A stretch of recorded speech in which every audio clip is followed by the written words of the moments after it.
if you've heard about Castle Pines or you've thought about moving there, done a Google search and it came across your radar, you're going to want to pay attention to this video because today we're going to talk about everything you need to know about Castle Pines, Colorado.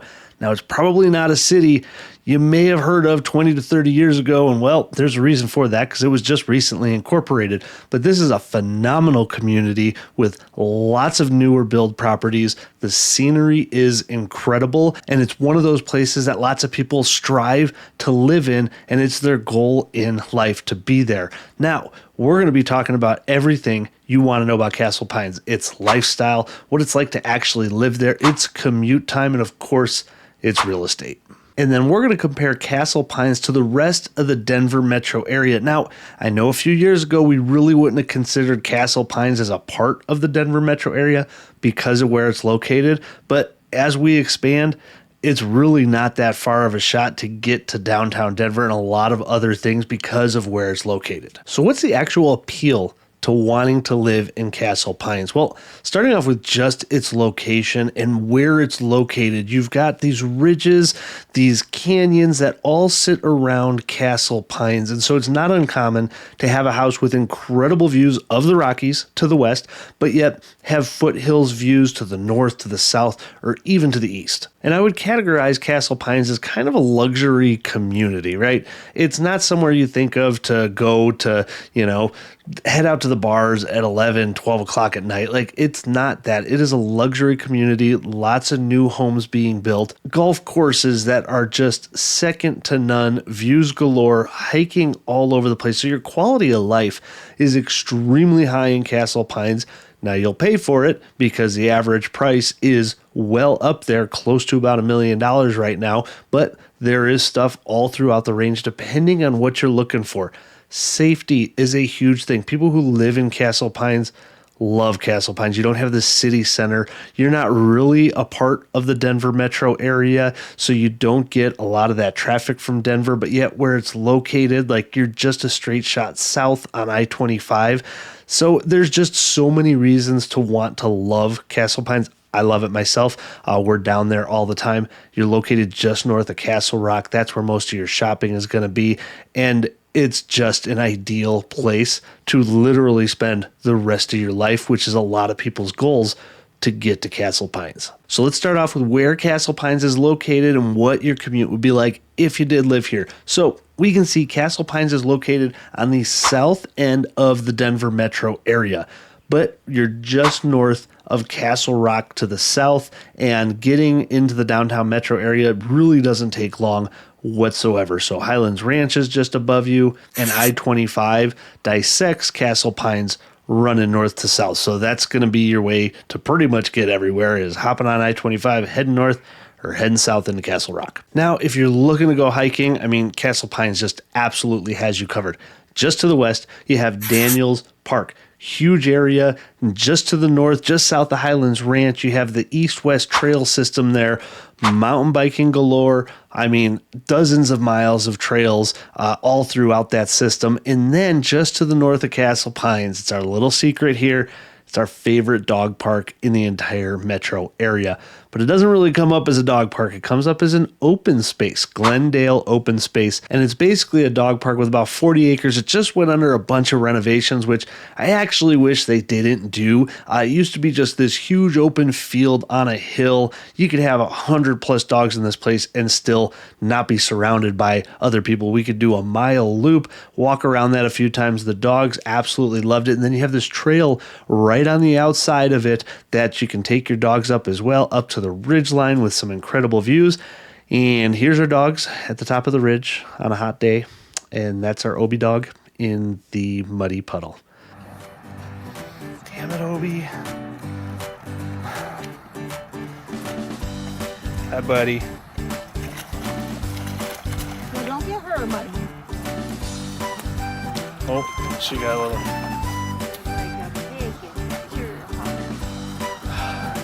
Hey, can you get out cleanly? Pretty typical if you got a retriever.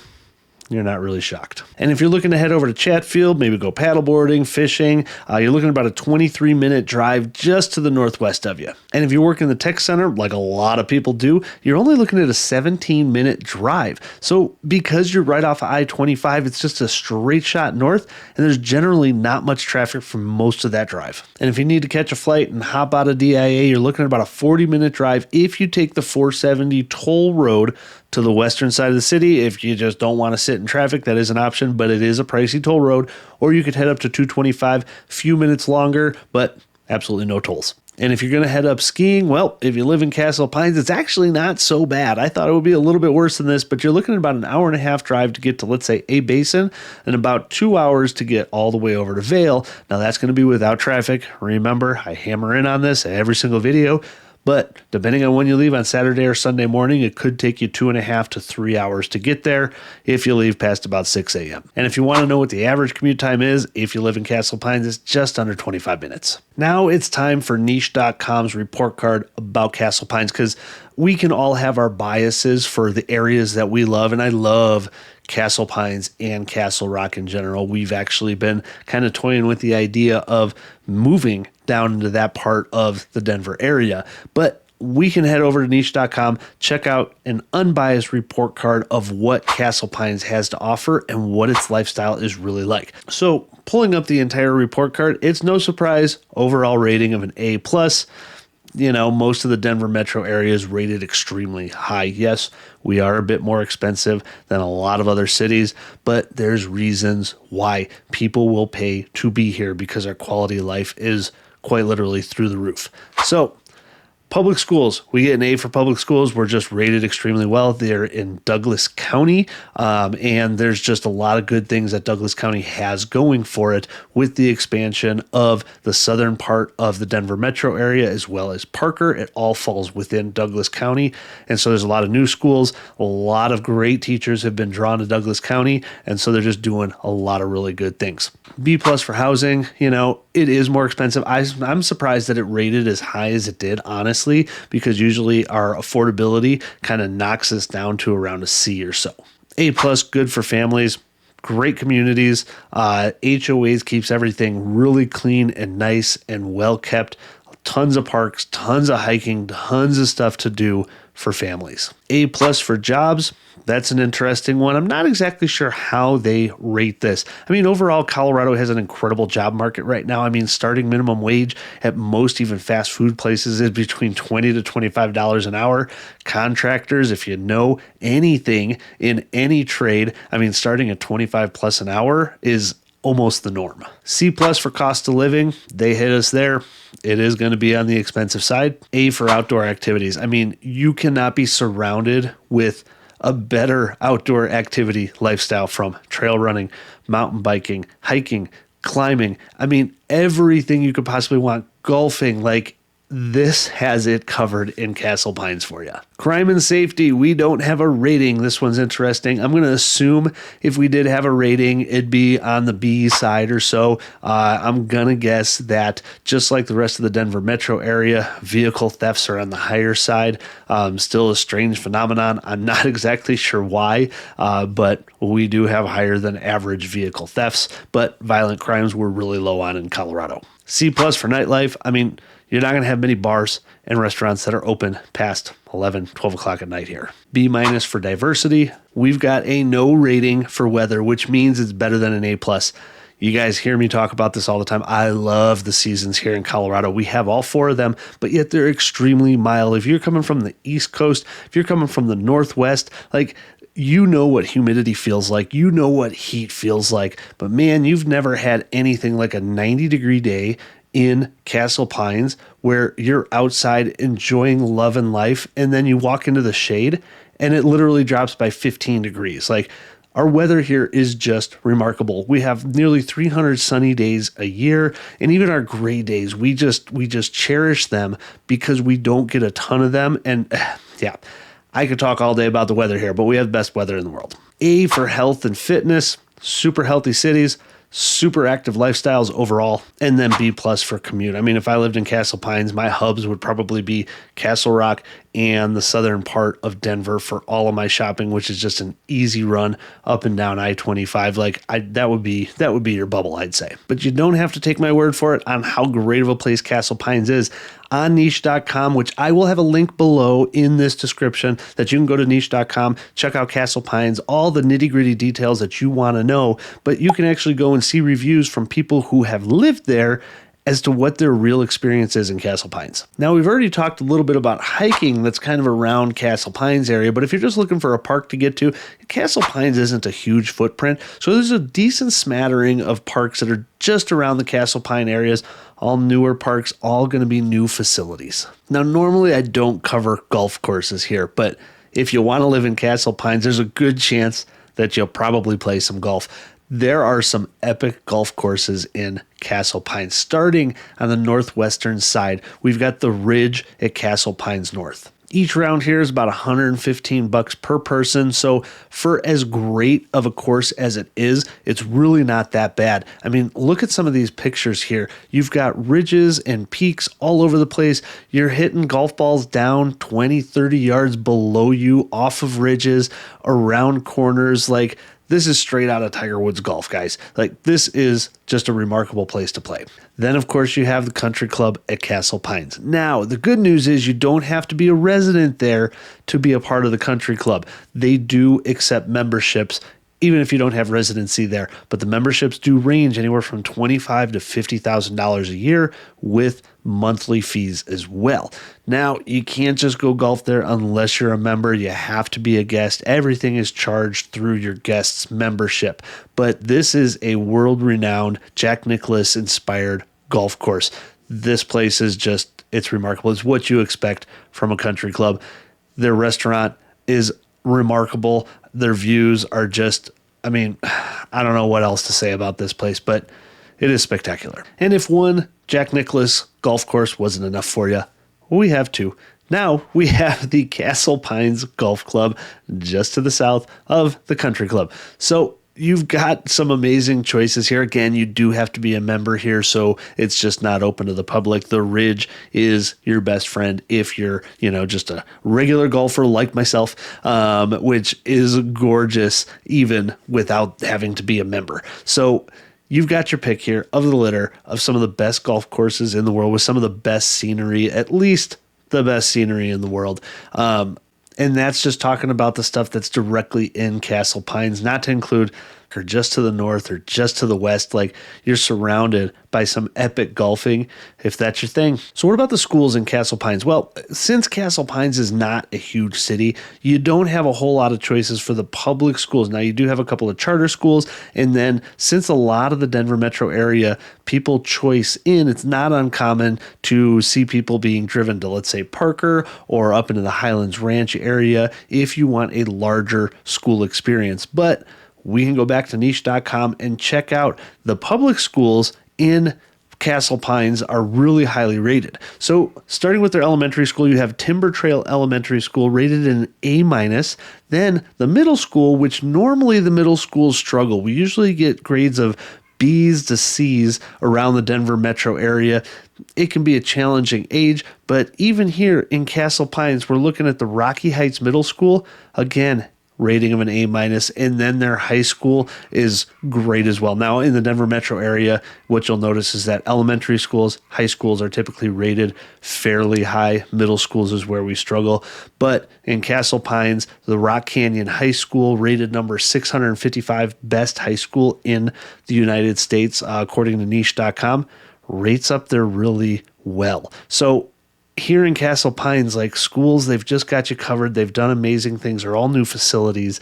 Yeah, it's just an overall great place to send your kids to school. So now how about the real estate in Castle Pines? What's it doing? What does it look like? Well, you got a lot of wild swings in Castle Pines. The reason for that is because it's not a big city. So the averages can literally change by 10 to 20% month after month after month, depending on what's actually closed. You might have a few months where there's only been a couple handfuls of properties to sell at $1.5 to $2 million. Well, that's going to skew the results. And likewise, you might have other months where a bunch is sold in the 600s or 700s. So either way, when you look at these numbers, remember averages are just averages.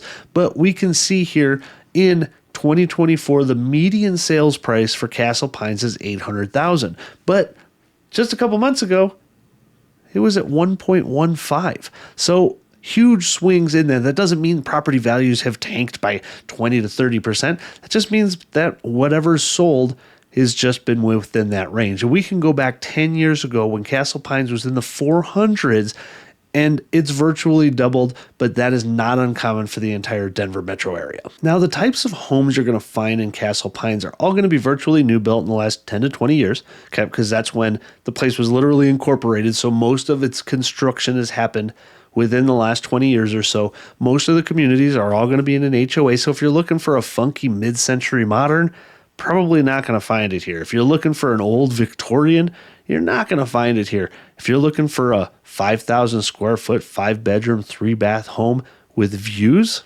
we got you covered. But let's compare Castle Pines. How does that fall in pricing wise compared to other areas around the Denver metro? So again, starting with Castle Pines, we're at $800,000 today for our median price. If we head down to Castle Rock, we're looking at our median price of $667,000. If we head over to Parker, again, we've got $677,000 as our median sales price. Denver today, our median sales price is $610,000. Heading west over to Golden today, $861,000 for the median sales price. And then heading all the way up to Boulder, we're just over $1 million for our median sales price in Boulder. So what you're going to find is that Castle Pines falls on the upper end of price ranges around the Denver metro area.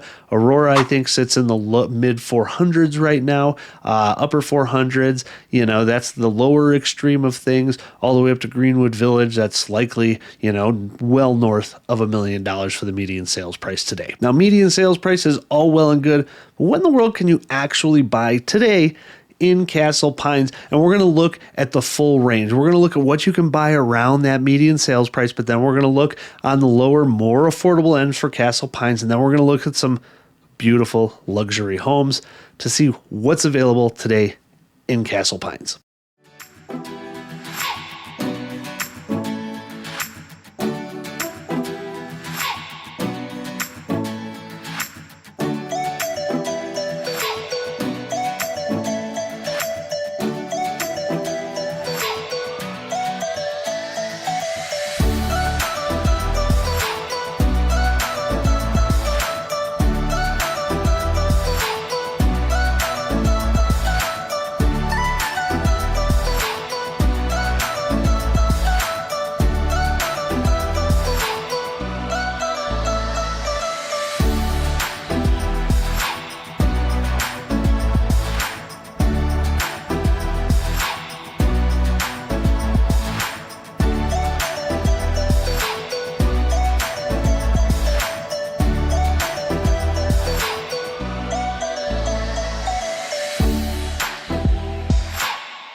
So now most of those homes that you just saw are likely not going to be on the market. I mean, the average days on market right now is just a few weeks. So what I'm going to have is a link below in the description that you can look at all the preferred Castle Pines homes that you want to see. And you can also have those delivered to your inbox every single day if you want. So now what about the cost of living in Castle Pines? Well, as far as getting a loan on a property, you can borrow up to about $800,000 in Douglas County right now, I believe. So anything north of that, you're going to be putting down in cash. So you're going to be between a $4,000 to $6,000 monthly payment on average for your monthly mortgage, not including HOA fees. So you're definitely on the upper end before you get into jumbo loan territory. Now, outside of that, the regular cost of living for Castle Pine, we've got a breakdown here, and yes, we're going to be on the higher end. We can see overall we score a 143 on this report card. The national average is 100. They kind of balance everything out. Now, compared to the rest of the Colorado, we're at 143 versus 120, so still above the state average. Then breaking down groceries, we're just a little bit above the national average. Health, we're quite a bit down, 17% lower than your national average for healthcare costs. We're a very healthy place to live in general, so we have less healthcare associated with it. Housing, woo boy, housing 245, 2.5 times above the national average for housing. It is what it is, folks. You want to live in Castle Pines, you got to pay to be there, to be in one of the better places in the country. Our utilities, though, are 5% lower, so that helps make up for it, right? Transportation, we're a little bit above the national average. We don't have much public transportation here, so everyone's driving. And then everything else compiled up, we're at a 157, so quite a bit above the national average. Now, questions you have on Castle Pines that I haven't covered here, call me, text me, reach out. I'd love to talk with you, exchange information, find out what's making you think about Castle Pines. And if this type of video, though, is right up your alley on what you like and you're kind of determining where you want to be in the Denver metro area, check out this playlist. I break down all the cities around the Denver metro area just like this so you can get a good understanding of where you and your family want to be.